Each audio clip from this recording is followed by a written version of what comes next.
Are you there? Hi, Stuart.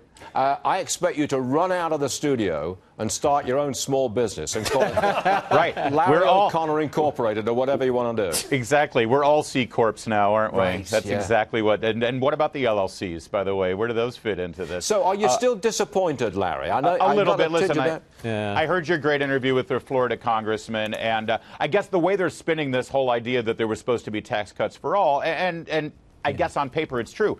Even if the top rate is not adjusted down, these are marginal rates, as you know, so it's not like everyone who makes that much money just pays that flat 39.6%. They pay on the marginal rates as their income comes in throughout the year. And that second to top rate has been expanded up to $1 million. That rate is still, what is it, 30%, I believe? So technically they get a tax cut until they make that $1 million. Now, there's no way that gets offset by the lack of deductibility of those state income taxes, Stuart. And so I don't know if that bird will fly, as they say, or is it dog will fly.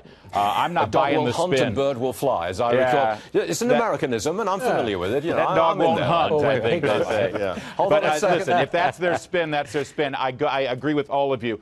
If they're smart, the messaging right now needs to be all about the corporation and small business tax cuts and how that translates into jobs. Jobs, jobs, jobs, jobs. Okay.